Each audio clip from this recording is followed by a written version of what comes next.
So I think we have a few minutes for our panel discussion still. If Dr. Perez, Dr. Carrier, Dr. McKay, and Mr. Johnston want to come up.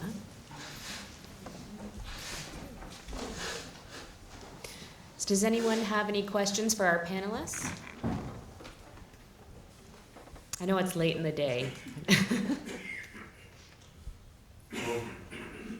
Anybody? Well, Comments? yeah, so did I? Oh, no. Oh, I have one back here. I'll ask a question to the last speaker.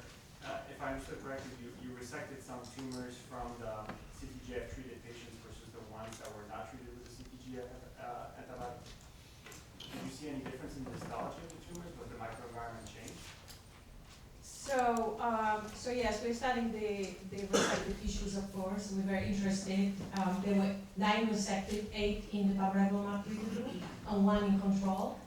But this is I'm sorry, this is still pending, so I can't. But yes, I will be reporting that shortly. It's a very good question, because the question is how we affected the niche, or right. When I spoke to surgeons on each of these cases, I discussed that.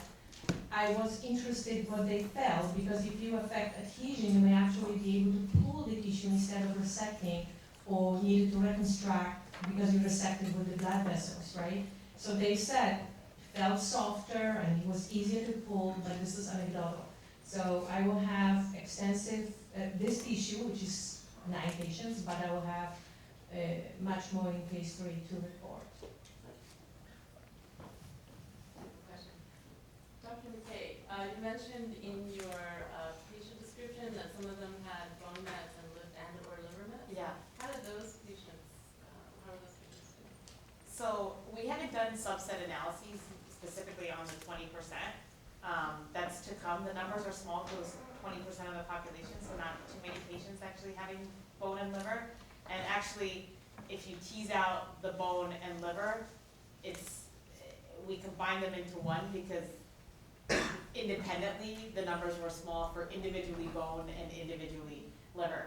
But actually, Jose and I were chatting earlier today that the bone microenvironment on RCC has largely been untapped with regards to actually trying to annotate what's actually happening in the tumor microenvironment. We know, and we've done several studies, that people who have bone metastases actually do tremendously worse with RCC. And we recently actually conducted a pilot study of the combination of a VEGF TKIs with radium, specifically for patients with RCC. And now that's actually moving forward in an alliance-based study combined with Cabo for people with bone mets and RCC. But it's a large untapped area of study.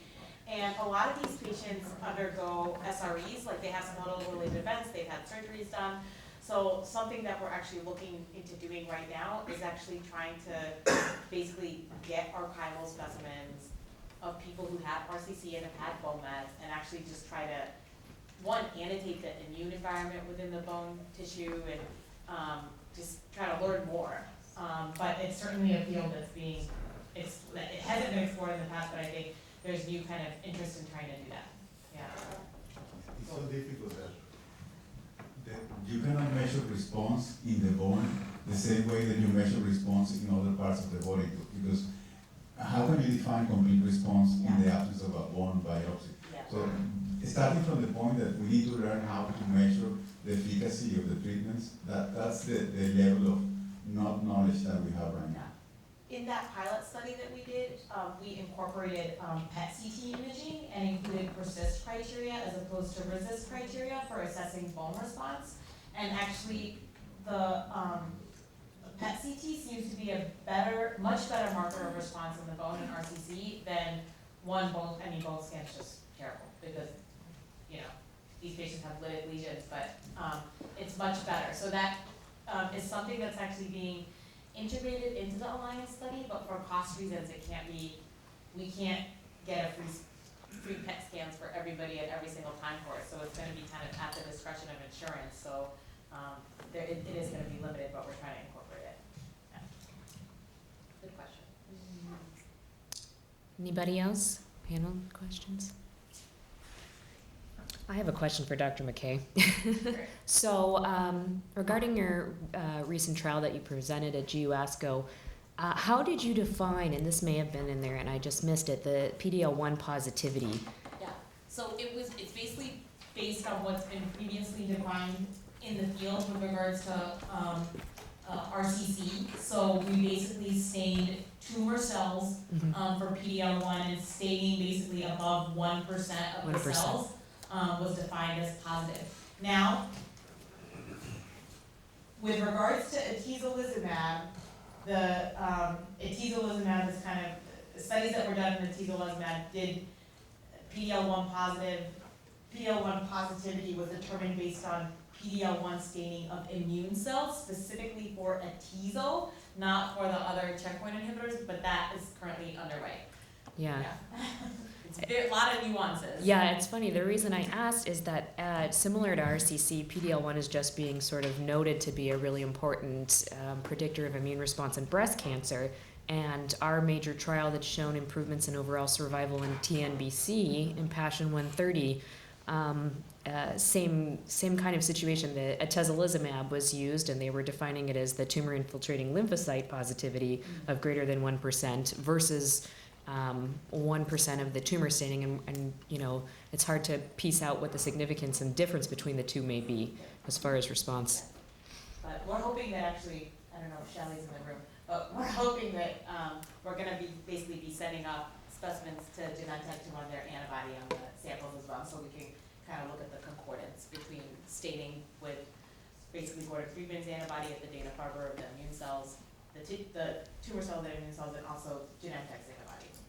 Yeah, did the trial use the Ventana assay? I assume the. No. Oh, we did okay. not. That's Yeah. what ours. Okay, fair enough. Any other questions from the group? Oh, yeah. I'm gonna go with you first. This one's for Derek, actually. I was wondering if during your journey with RCC, you sought out and maybe found a patient community that was helpful in terms of information and support.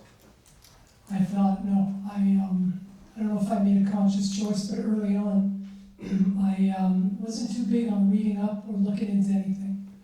I somehow thought that the less I knew, the better, maybe, because there's just so many moving parts and so many questions, and without having Dr. McKay or Dr. Randall by my side, I think I'd quickly get confused and perhaps concerned. So, as far as the health group goes, I've got a good group of friends, and you know, from that standpoint, I'm naturally very positive, and so I felt good and haven't reached out or researched anything.